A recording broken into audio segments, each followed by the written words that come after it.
Alright, we're doing this live. Welcome to the circle. This is episode 1. I've been saying for a long ass time that I wanted to make a podcast, but until today, I didn't have the right motivation. I got my boy here with me, Demetrius. You want to introduce yourself? Bro, the only person that calls me Demetrius is the fucking feds and the IRS and my mom. So you can just call me Meech. Big Meech in the Let's house. run it. Alright, the reason I'm starting this. Alright, I'm just gonna spit it out. Some motherfucker hacked my iCloud, right?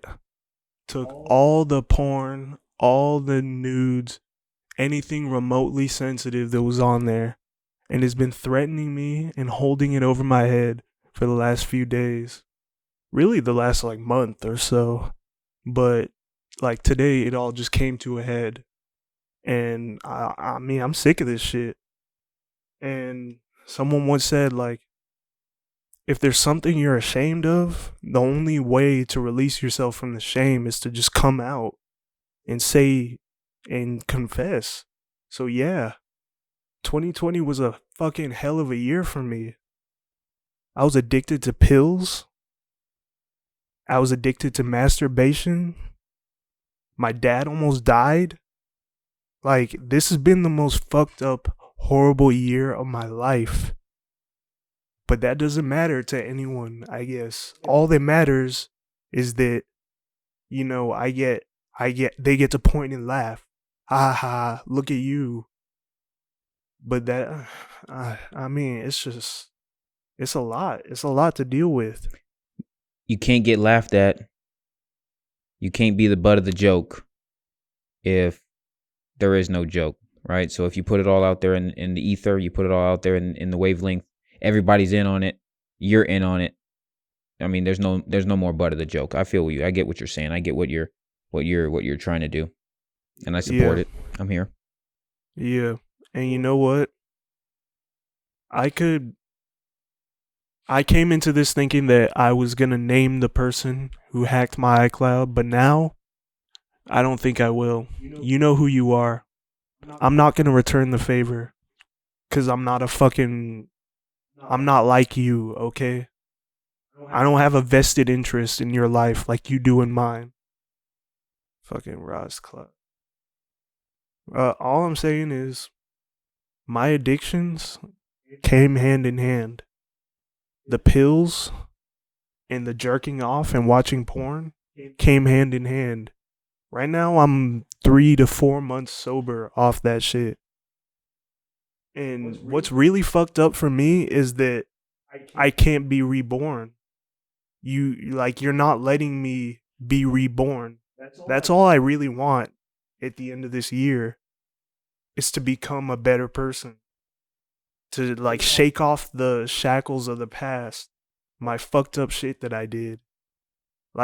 In this life, I've been a drug addict, a thief, a liar, a pervert. I'm a lot of things, man. But I'm trying. I'm trying, bro. Amen. What you got to think about, Fuafo, this is, and this is for anybody else who's listening to the same shit, bro, is this might be the most real shit that you ever hear, might be the most vulnerable shit that you ever hear, but hopefully it speaks to you. And the same thing I'll say to you, Fuafo, is the same thing I'll say to anybody else that's listening is, in order to be reborn, you got to fucking die, bro. You got to die. This was a rough year for you, Fuafo. This was a rough year for a lot of people, bro. So anybody that's hearing this, if you're going through your rough year, remember, bro, you got to die to be reborn. Look at it like this is the death. So is that what this is? This is the death, bro. This is the death. If we're looking at it biblically, bro, anybody that knows me knows my background, knows that I'm in that Bible like nobody's business. Joy cometh in the morning, right? The night is darkest right before the dawn. Right now we're on our Saturday. Right now we are on Saturday. Christ was crucified on the Friday, rose on the Sunday. Right now we're on Saturday. We haven't had that rebirth yet. It's coming, but it's hard to see it when the night is so dark. It's hard to see it when you're in the tomb wrapped up on that Saturday. So I'm just going to say this. Fuafo, I'll say this to you. I'll say this to whoever's listening. wherever you are, the Saturdays of your life, it's dark right now. But if you remove yourself from the equation, you take the bird's eye view, joy cometh in the morning, baby. Joy cometh in the morning. Amen. My thing is, it's just like, I guess I've just talked too much shit in my time. I made too many enemies. Is that what this is? Nah, bro. Have I talked too much shit, y'all? Nah, bro. If so, let me know. Because I'm the kind of person where I just be saying things that I think. Not really, not really thinking about how it affects other people around me. I guess you could call that a lack of empathy. But maybe I was just born without it. Maybe there's something wrong, like some kind of disconnect in my brain that where other people, they would understand and be like, okay, you know what, maybe I shouldn't say that. Maybe I should, like, whatever that is, it didn't come naturally to me. It's something that I had to learn. Yeah. Like an intellectual exercise as opposed to feeling it, Yeah. Say whatever's on your head, my guy, but I promise you that's not it. That's not it. Whatever's going down right now, I'm pretty confident. And listen, I could be wrong, but I'm pretty confident. Some people just want to see the world burn. Some people just like the Joker. Yeah. R.I.P. to Heath Ledger, the GOAT, but some people just want to see the world burn. And some things happen, you just don't know the reason behind them. Like, no one knows the reason behind your dad getting sick. Well shit, okay, maybe medically. All right, should I explain that? Okay. Actually, should I put his business out there? Yeah, don't do that shit, bro. No. Okay, I won't. Let's just say that in the month of November, my dad almost passed, and it was really hard for me. Right. But he's doing better now. God willing, he makes the full recovery. But the point I'm trying to make is sometimes things just happen, and I'm not going to say that this is one of those times in particular with this hacking, but I will say when things happen outside of your control, stewing on them don't make it any better. You can make yourself miserable, thinking and plotting, getting in your feelings or whatever, but it's not going to change the situation. You know what I'm saying? The only thing that changes the situation, I think this is really good. What you led with was when something's like shaming you, something's holding over your head. The only way to get over with, get through it, is to just out it. I think I remember seeing that on a TV show too. Somebody's getting blackmailed by somebody, and at the end of the day, they're just like, you know what, F it. Just get out if I get out in front of it, I just say my piece. I let the world know. You can't leak a story on me that I've already leaked on myself. Exactly. You know what I'm saying? You can't make a joke on me that I've already made on myself. Cajun style. Right, so that's what they call it when you get out in front of something. Cajun style. Why is that? You get out in front of it Cajun style. I don't know where that originated. I just saw it on 30 Rock. It's one of my favorite shows of all time. Shout out Tina Fey. Tracy yeah, shout out Tina Fey. All right, shout out Donald Tracy Glover, Tracy Morgan. Shout out all of them. Okay. But anyways, talk to them about that shit you were saying earlier about boycott Pornhub. All right, so that's interesting. So off the mic, me and Fuafu were talking about just like the plague that pornography is in the American psyche in general. And, I'm anti-porn. I'll say that first and foremost. Maybe later on we'll go into that story, but I'm anti-porn. I won't force that on anybody else. But one viewpoint, one opinion I think that should be universally accepted is that Pornhub needs to be boycotted. Just along these same lines, there's thousands and thousands of stories of girls getting their videos that they sent to a partner in confidence leaked and put on the platform. Sexual trauma that's been leaked and put on that platform. And for me, reading those stories on Twitter and on the internet and on blogs and think pieces and hearing people vocally as well get their stories out, it was heartbreaking to me because, it's just like one of your most vulnerable moments, something that you're intending for the eyes of maybe one, and that person goes behind your back and leaks it, or something happens and someone else decides that that's going to be public domain now. To me, that's terrifying in and of itself. That's hard to swallow. But couple that with the fact that this might be one of your most traumatic events, say that you get raped or sexually assaulted or something like that, and now that's being replayed over and over in people's on people's laptops or their phones all over the world. Yeah. Imagine how that fucks with your psyche.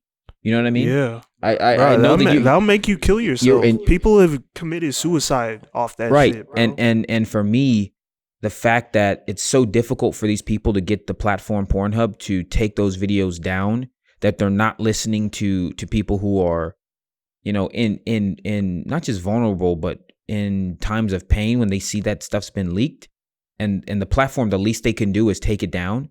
Videos of children, you know, of minors, and they're not even willing to do that. So for me, I feel like as a public, whether you're a voyeur or not of pornography, I don't care. Whatever you do is whatever you do. I have my opinions on it. But what I would say is, as a community, we got to step up and force those guys to change. They're making quite a bit of money. If you know how big the porn segment of the economy is, global economy, how much money they make in advertising alone, it's astronomical. So they're not going to change just because it's the right thing to do. No company does that. Yeah. They'll change when the public puts pressure on them, when they go somewhere else for their porn. Whatever you're doing, either. I mean, but are the other websites, are they not compromised in some way? Like, I'm sure that the whole, like rape, revenge porn thing takes place in other places too, right? It's not just porn. I'm sure it's all over the internet. I'm not super deep into like the nether regions of the internet. By the way, revenge porn is illegal, you fuck niggas. Yeah. So don't do it. I could go to the feds, but I won't. I'm doing this instead. You're welcome. Hey, okay. Better man than me.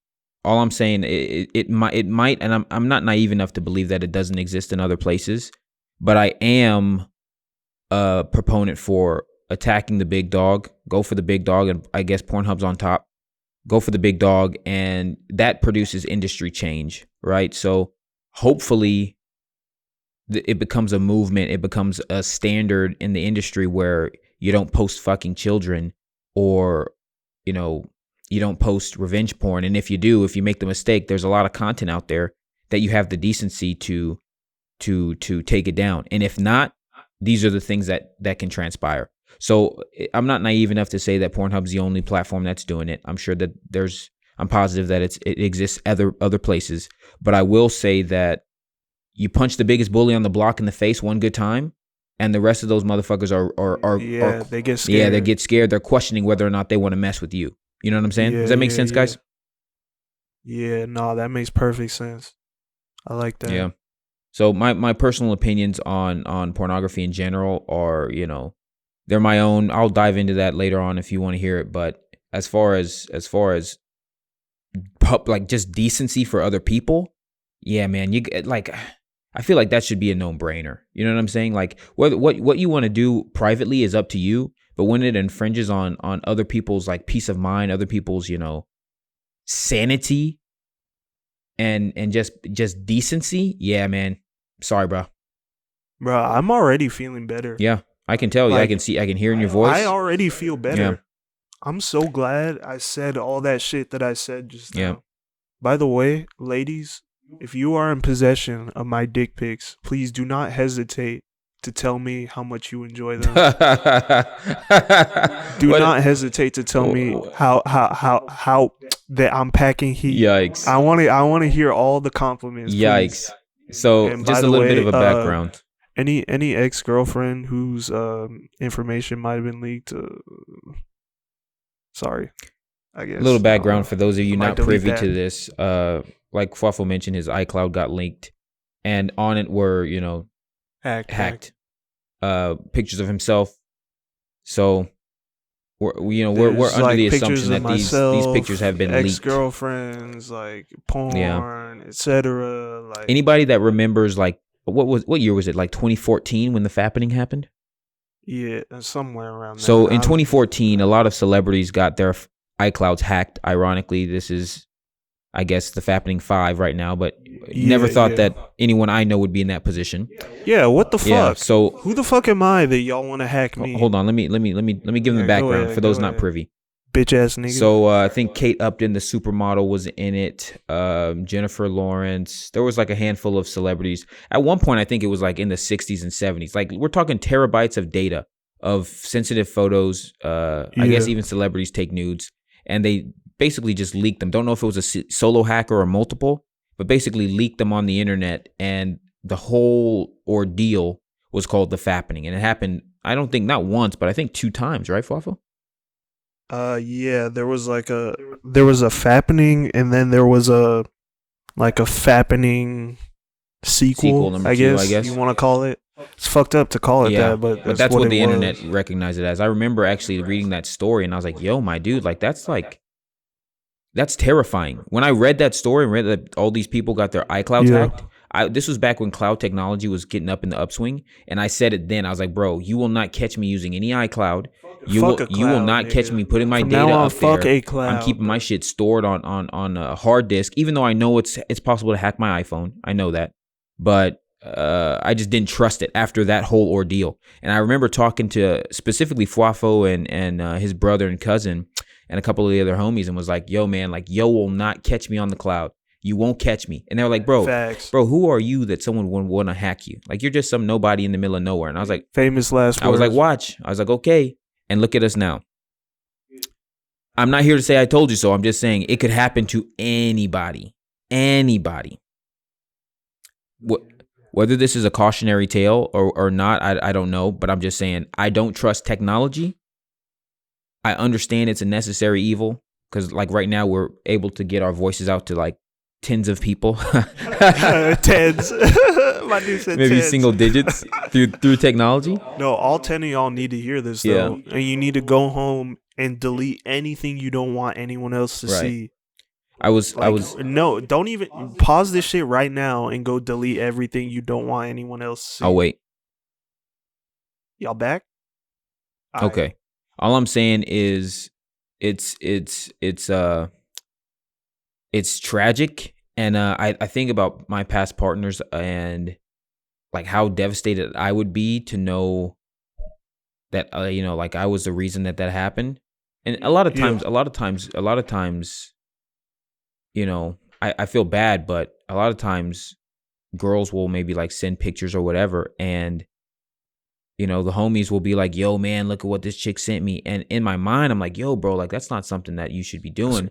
Exactly. But I don't say anything because, it's not my place. But now, like, as like I've gotten older, I'm kind of thinking, man, like, yeah, you can't afford to not be vocal about that stuff, man.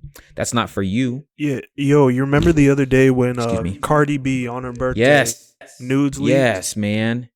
In the group text, everyone was just flaming her man. for the size of her nipples. I remember thinking, yo, this is fucked. Yeah, man. Like, how come y'all don't see, like, her side of this? How come you don't feel sorry for her? I felt bad, man, looking at that shit. Not just our group chat, but I'm like, that's not a good look. Our damn, like, Twitter, too, bro. Like, shout out to Black Twitter. Y'all is funny and everything like that, but, like, sometimes you just take that shit too far, bro. Exactly. But at the same time, like, maybe I am being in my feelings and being sensitive, but I think that, like, when you expose yourself, and I wouldn't say expose yourself, but when you open yourself up to, one person, you send something that's supposed to be intimate, or someone takes a picture of you that you don't consent to or anything like that, and that's made public to the world, that's not the same thing as flaming somebody for wearing socks and sandals on the beach. You know what I'm saying? That's not the same thing at all. I think some things are okay to make jokes about, and other things you got no business even partaking in. You know what I mean? Yeah, there's a line. Yeah, there is a line. There's a line, bro. Yeah. And it's, it's social media has really desensitized us to all of this. Yeah, that's true. It's people aren't people anymore. They're accounts. Yeah. People are accounts now, and you can't feel sorry for an account. Yeah. You don't give a fuck. Yeah. Like it's a shell of a person. Yeah. But that's the same thing I told you, bro. That's the same thing I told when we were in the gym, and I was like, bro, like just put the phone down. Like everything will still be there. All the accounts will still be there. All the tweets will still be there. Even if people delete them, everything will still be there. You can put your phone down, ignore the accounts, ignore the tweets, ignore the Instagram posts, and walk away from it for a short time. You know what I'm saying? One thing I think that get a pump in. One thing I think about social media in general in our generation is, especially right now in the quarantine, is people are freaking glued to their daggum phones, man.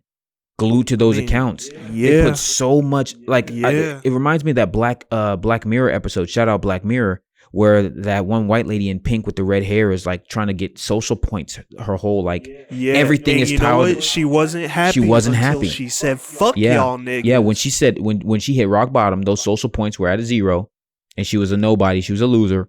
Her whole demeanor changed. And that's what the same thing that keeps playing over and over in my mind is right now. We're just like social points, content, pictures. And it blows my mind because it's hard now. We're more glued to our phones than ever with the whole pandemic and being, on quarantines and shit like that. But at the same time, it's become just as difficult to make content. You can't go anywhere now. You're not out going on vacation, taking pictures and showing them to your friends like, haha, y'all broke bitches. I'm in Cancun. Or, you know what I'm saying? Your boyfriend's broke. He can't afford the wedding ring, so you can post a picture on Instagram like, y'all broke bitches. I got a fat ass 28 karat. I don't know shit about jewelry. I'm sorry. But you get what I'm saying? That's what it always comes down to, isn't it? What, flexing? I got more money than you. It's not about money, dude. Isn't that what the No, bro. It's about status. Ring is money is part of that, but so is education. So is physical appearance. It's all about status. It's about being where you are in the hierarchy. Yeah. It's about being bigger in the pecking order. And that's I'm not saying that's a negative thing, because that's just how humans. That's animals. That's how you are. That's how you progress. Yeah. But what I am saying is getting caught in the game, getting caught in the trap, is bad. Shout out to Jordan Peterson. I read his book 12 Rules for Life, and the first chapter, he kind of talks about the dominance hierarchy.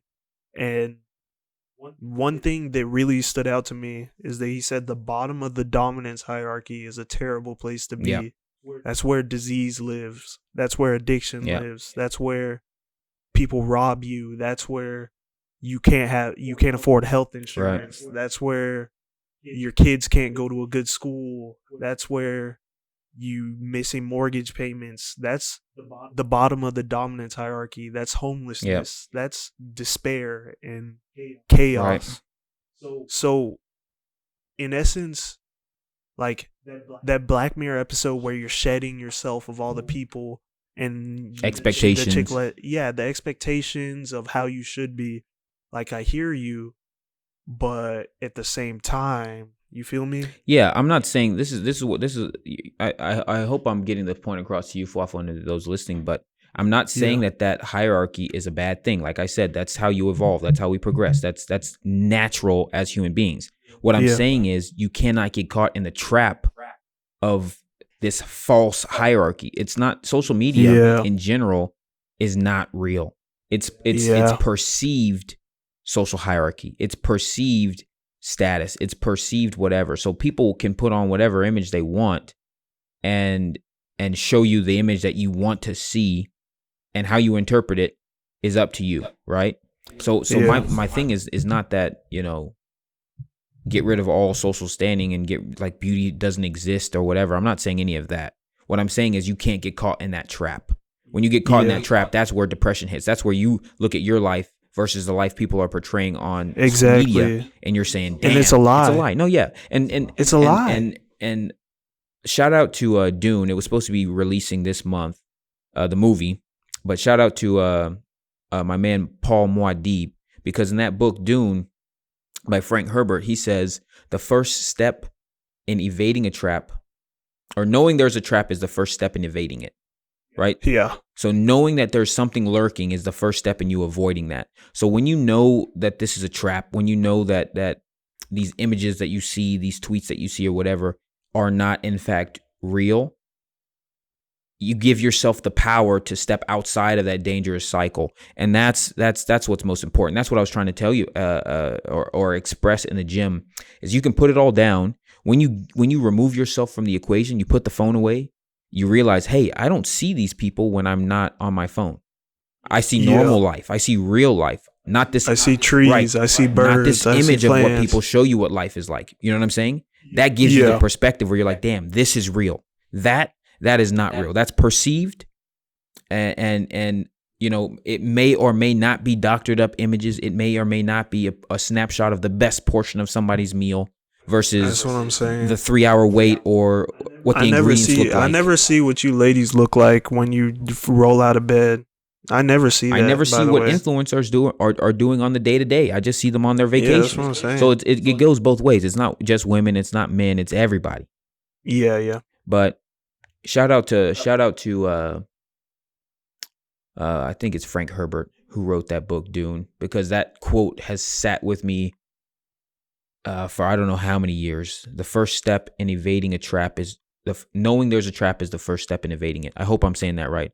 All you Dune lovers, make sure you don't crucify me if there even is comments on a podcast. I don't think there is, but yeah, no, I think I'm gonna put this on YouTube and just have like a graphic running over instead of a video, and just have the audio. Yeah.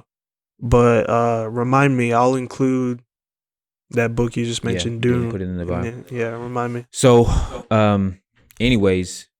Yeah, man, I don't know where we started, where we're going. We're kind of like spitballing on this one, but I appreciate your thoughts thus far, Fuafu. I appreciate the candor that you've had to come forward, and I don't even know if I can call it out yourself, but to get in front of it and to speak your piece, put it in the ether, because I believe, and this is the same. I know I'm not the only one. I know I'm not the only one who has either been addicted or to whatever, what have you, drugs, pornography. Yeah. I know I'm not the only one. Not. Just everyone else is hiding. Right. They're too afraid. That's the thing that This is so freeing, by the way. I've never felt like I woke up this morning feeling like shit, and right now I feel like there's like a high. I can feel it. I feel so good now that I've said all that and it's recorded. But go on. No, I was just going to say that it's like well documented. Anybody that's been through a 12 steps program, thank God for the 12 steps. There's so many, groups out there for alcoholics, for narcotics, for people addicted to food. Can I jump in real quick? By the way, I'm glad you mentioned the 12 steps. The book that I published was my 4th step. Is service to other people.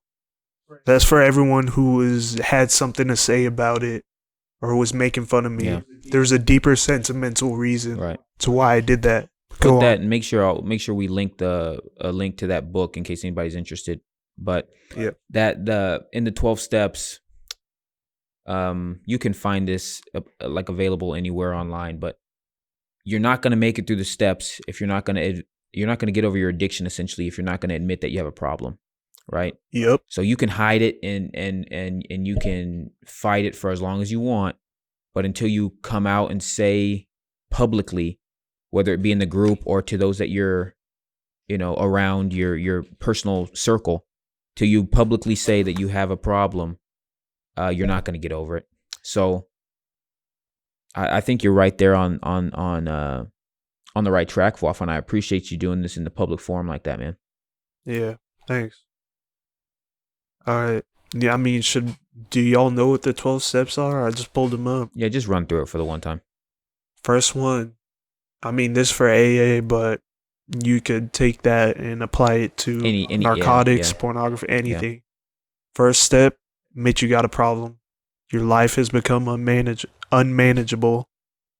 Second step, come to believe in a greater power, something bigger than yourself. Third step, you make a decision that you're going to turn your will in your life over to the care of God. Fourth step, made a searching and fearless moral inventory of yourself. Like you look at yourself exactly as you are. No edits. No edits, no filters. Step 5, you admit to God, ourselves, and another human being the exact nature of our wrongs, aka what we're doing right the fuck now. Number 6, you're entirely ready to have God remove all these defects of character. Number 7, You ask him humbly to remove those shortcomings. Number 8, you make a list of all the people you harm, and you make amends. Number 9, you make direct amends to such people wherever possible, except when to do so would injure them or others. Number 10, continue to take personal inventory, and when you're wrong, you admit it instantly, no hiding. Number 11, stop prayer and meditation to improve conscious contact with God. That one's really important. Meditation, prayer. I meditate every single day when I wake up for 1 hour. And if I don't, I feel like shit for the whole day. I didn't this morning. Which explains a lot. Which explains a lot. But you know what? I guess this is kind of a meditation. Somewhat. In a way. In 12, you have a spiritual awakening as a result of these steps. And you try to pass on the message. Share it, bro. Share it. All I'm saying is, the purpose of this was basically just to get on the air some things out, no, I wouldn't say the dirty laundry, but bring some air and fresh linen onto the bed, clean everything up. Yeah. Get in front of a situation, but also to voice opinions and viewpoints on things that I think are widely applicable to a lot of people, man. And this one right here, this is a widely addiction plagues our communities, plagues our families, and it takes a lot of different shapes. And people think that if they're not, going on benders and missing for 3 days, that they don't have a problem with alcohol, or that they don't have a problem with sex addiction. Or I mean, you know what I mean? Dude, I was addicted to pills, staying up all night at work, nevertheless, operating heavy machinery and thinking I was okay. Yeah. So it's like, you don't know you have a problem when you have a problem. Right. Sometimes it takes another voice to get in there and let you know, but all I'm saying is there's peace. There is not just something that I always hear is, if you're not doing something, then you've beaten the addiction. If you're not taking your pills, you've beaten the addiction. That's not the case.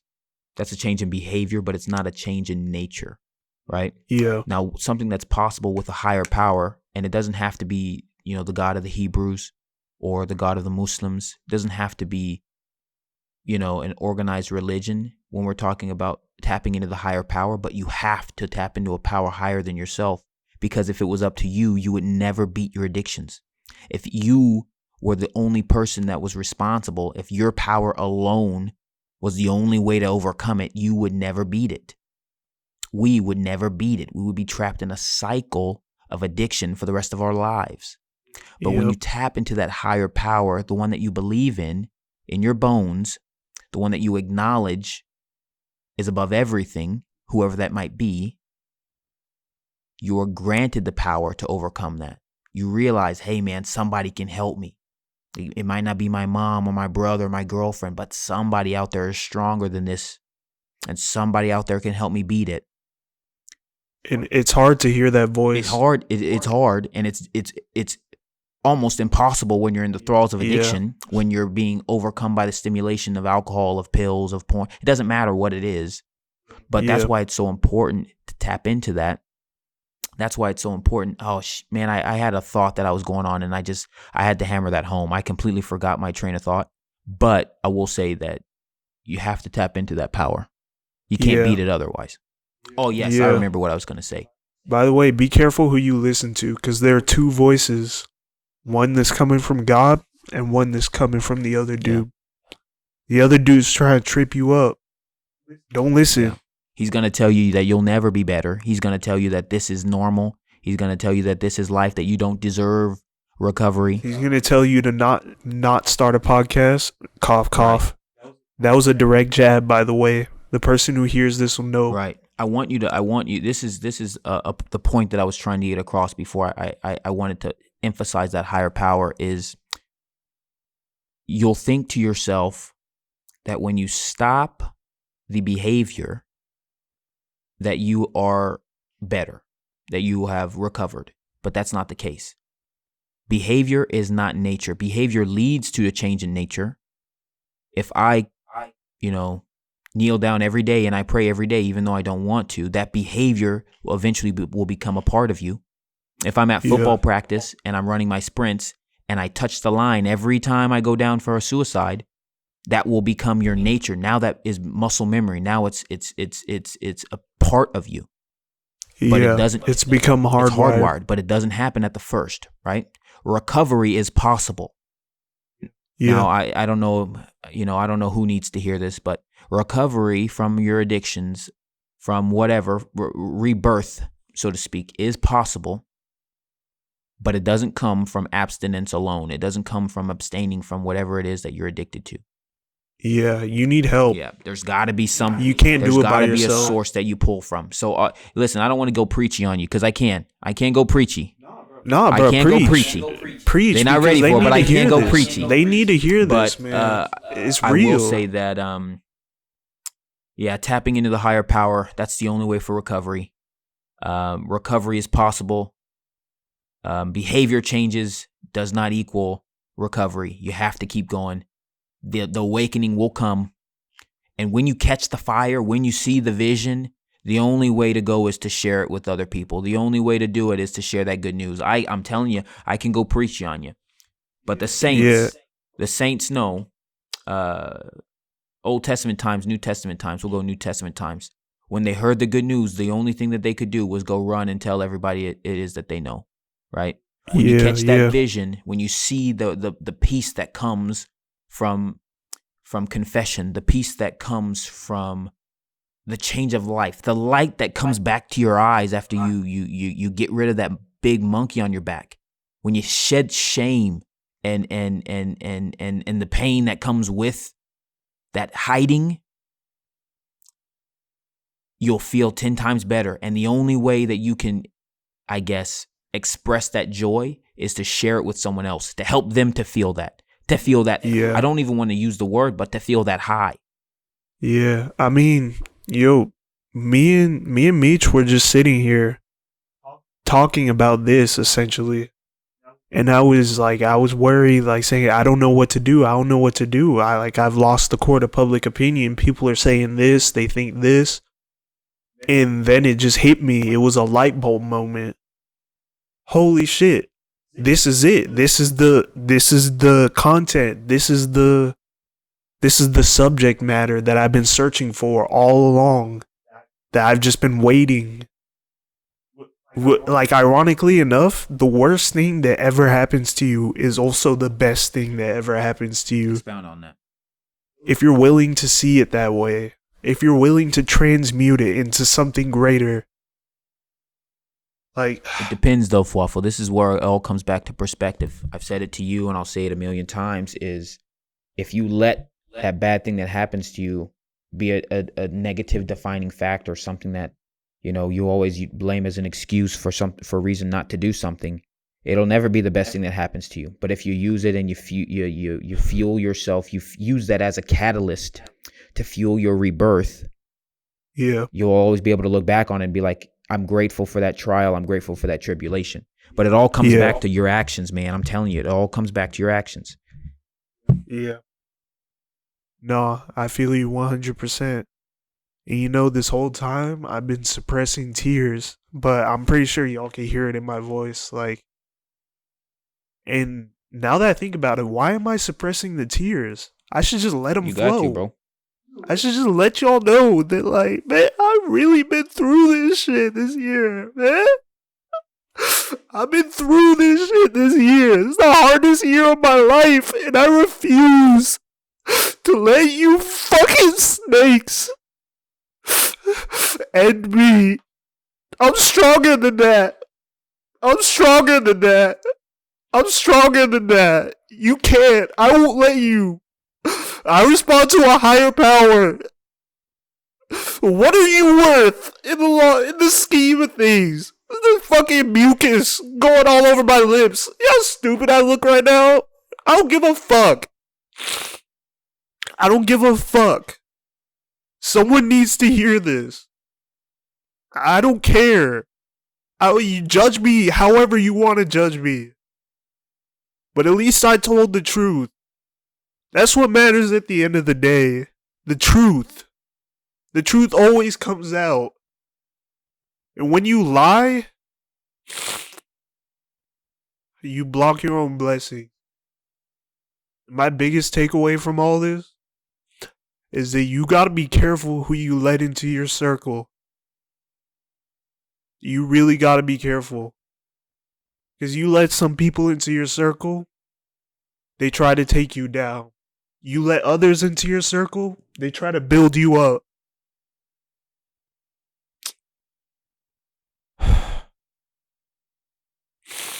I mean, that's all I got. Time for to the, cut. for Hey, the listen. moment. Time to cut this grass, buddy. Time that the snakes love that tall grass. Oh, buddy. should we snitch? Nah. Should we start saying names? Is that what you're saying? That's not what I'm saying. I'm saying in general. All right, y'all can keep hiding. I'm saying in general. That's okay. In general, I attest to everything that you're saying, brother. You gotta be selective on who you bring your who you allow to share in your energy. Because like I said, man, snakes love the tall grass, bro. You got to keep your house in order. You keep that grass cut. You keep it tight.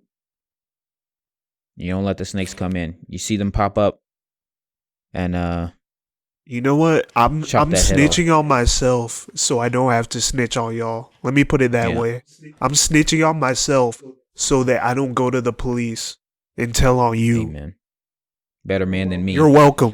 You're Better welcome. man than me. Listen. I'm not gonna say much, but I will say that during this whole pandemic thing, your boy done walked up into the ammunition store, got strapped.